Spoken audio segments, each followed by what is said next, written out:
Something is wrong. They can all feel it. Things are not as they should be. This wasn't what they were promised. This isn't what was supposed to happen. Israel was meant to be a new kind of community, one focused on God's law, focused on what God required, dependent on God for their flourishing. A shoot will come up from the stump of Jesse. From his roots, a branch will bear fruit. When shoots are growing, they can cause all sorts of brokenness. An apparently strong defensive wall can be reduced to a fragile, cracked and unstable barrier which could easily crumble by a tiny plant. One tiny shoot reaching into the chink of light could dismantle the sturdiest man-made blockade. Brokenness, fragility, vulnerability are paths from which we often shy away. The wolf will live with the lamb. The leopard will lie down with the goat, and the calf and the lion and the yearling together, and a little child will lead them. Wonder if you remember as a little child peeking through cracks in things. Cracks in a wall or a fence or a gate, wondering what lay beyond. Just like the child in Isaiah's vision playing at the cobra's den. Curious, what's in there? Hoping to find something new. Do you remember hoping that the chink of light shining through could be a window to a different world? It's the premise of so many of our stories, isn't it? The Secret Garden, the Chronicles of Narnia. Just over there is something different. Perhaps there's a pathway that leads us on, an adventure that is possible only on the other side. And we catch a glimpse through this crack in the wall or the gate or the fence. Brokenness and fragility and vulnerability are paths of hope, paths of new possibility. The cow will feed with the bear. The young, their young, will lie down together. And the lion will eat straw like the ox. Sometimes when we have failed to achieve a goal or we feel vulnerable or out of our depth, we find ourselves questioning. We question our ideas, we question our beliefs, we question the systems. We question all the things that we've taken for granted, all the things that we've grown up with that now seem to be problematic. However, a dismantled ego allows the piercing light to illuminate many of our precious hidden parts, the things that are our essence, the things that we've covered up and protected a long time ago. Fresh insights. Fresh insights come of what seemed like impossible dreams that could become reality. One broken person can share light with another more easily because the light shines through the cracks in their defences. Just like the child peeking through the broken stones in the wall, there's much more to be seen and shared as the barriers start to crumble. Brokenness and fragility and vulnerability are paths to transformation. They will neither harm nor destroy on my holy mountain. For the earth will be filled with the knowledge of the Lord as the waters cover the sea. And 400 years after Isaiah said these things, something is still wrong. They all feel it. Things are not as they should be. This isn't what was promised. This isn't what was supposed to happen. Israel was supposed to be different. John the Baptist stands in the same prophetic tradition as Isaiah, a voice in the wilderness crying out, "Prepare the way of the Lord."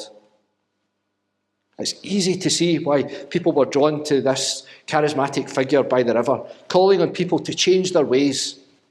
His camel hair tunic, his leather belt, his strict diet of locusts and honey, pointers to a Nazarite, a holy man, a child who'd been dedicated to God for the whole of his life. Prophets used to be 10 a penny. There were loads of them, but there hasn't been one for 400 years. Prophecy is about speaking truth to power. The truth about what is, and the truth about how things should be. Old Testament scholar Walter Brueggemann, one of my favourite writers, suggests that prophecy has two functions. The first is to dig deep enough into our present circumstances to avoid denial. And it seems that we've become very good at denial, he writes. There's a long, long list of things that we do our best to ignore unless they become so awful that we have to confront them. Big stuff, like climate change, and famine, and drought, and injustice, and debt, and the hoarding of wealth, and war, and food banks. But also things that are much closer to home. The small injustices in our communities, or even in our homes that we turn a blind eye to, and we tell ourselves that's just the way that it is. Prophets confront us with the uncomfortable truth about our part in it, either through our own actions or inactions. But how can we change our ways if we don't know what we're changing from? We need to know the causes to be able to fix it. We need to know who we are, both as individuals and as communities. These people who are going to see John are people whose ancestors had been slaves in Egypt.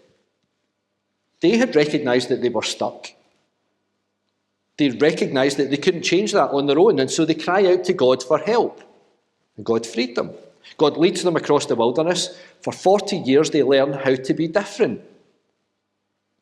God gave them laws to help to live together in a community. Don't kill, don't steal, don't tell lies. They're not rules for the benefit of individuals, though, are they? They're rules that benefit the community. They help them to live together. Because if they decide to keep all of those rules, nobody needs to live in fear.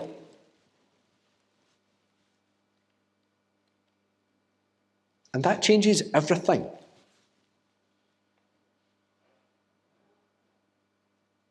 It was at that point when they'd come to trust in this way of living, when they come to fully trust that God was their God and that God was going to look after them, that they left the wilderness. They crossed over the River Jordan into the Promised Land. There they would live, and they would show the whole of the world that it was possible to live in a different way. And then something really interesting happens. They lose confidence. They look around and they see their neighbours and they see that they're different, and they start to value the things that they have instead of the thing that they have. They wanted more. And that's when things start to fall apart. And now, in John the Baptist's time, they're living with the consequences. And nobody really knew why. Just that it wasn't how it was supposed to be. And John tells them exactly what's wrong. And that kind of deep analysis matters because we've become really averse to experts. Everybody has a valid point of view. No, you don't. You have an opinion, and it's not the same thing. Even if we don't know what we're talking about, we still have a point of view. Even if we don't understand the context, we have a point of view.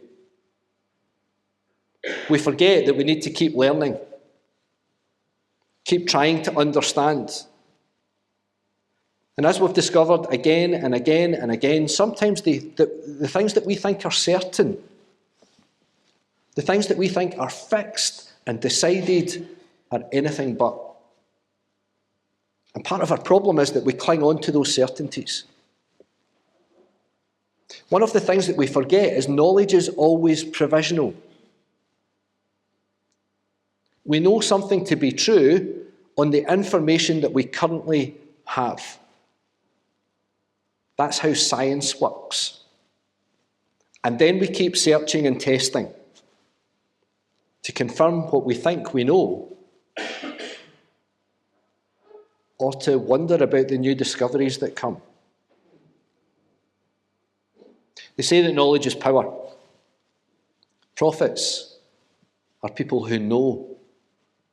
They know what's right and they know what's wrong and they know why. And they tell everybody, so there's no hiding from it. It's a really intoxicating mix, isn't it?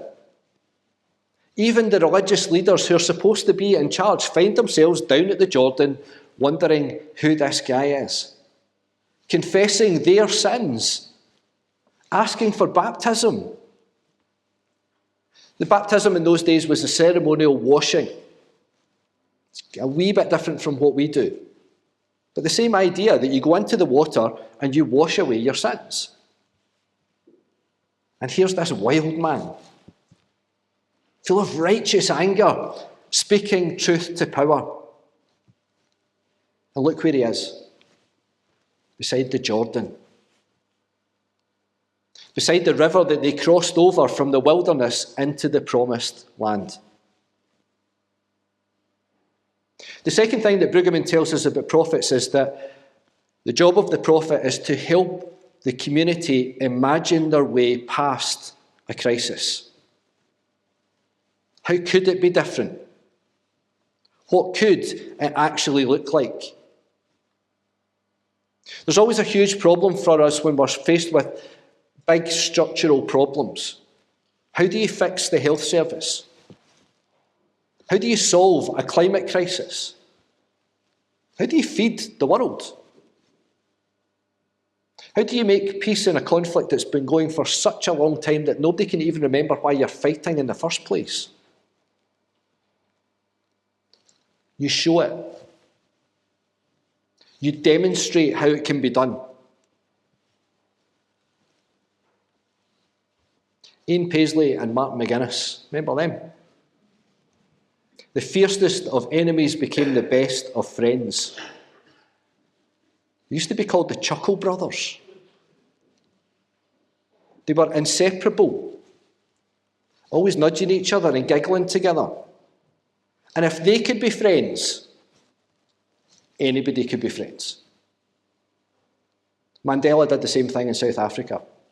When he came to power, he could have put the leaders of the apartheid regime on trial, he could have sent them all to jail, but he didn't. He made friends with F.W. de Klerk. Friends. He took a Springbok rugby jersey, the symbol of white power, and put it on. And invited the world to come and play rugby in his country. He knew that to make progress, you had to make friends. In both cases, the key was not to forget about the past, but to tell the truth about it. The Truth and Reconciliation hearings were painful because they were honest, but they were vital in helping the community to move on. There are so many reasons not to change. Change is incredibly hard. Power will shift, and if we have some of that, we don't want to give it away because we're fearful that those who've been oppressed, those who've been denied and overlooked, might want revenge. Prophets help us to imagine a world that's better, and often in some really unexpected ways. A child would be born in the muck and the straw. What kind of solution is that to anything?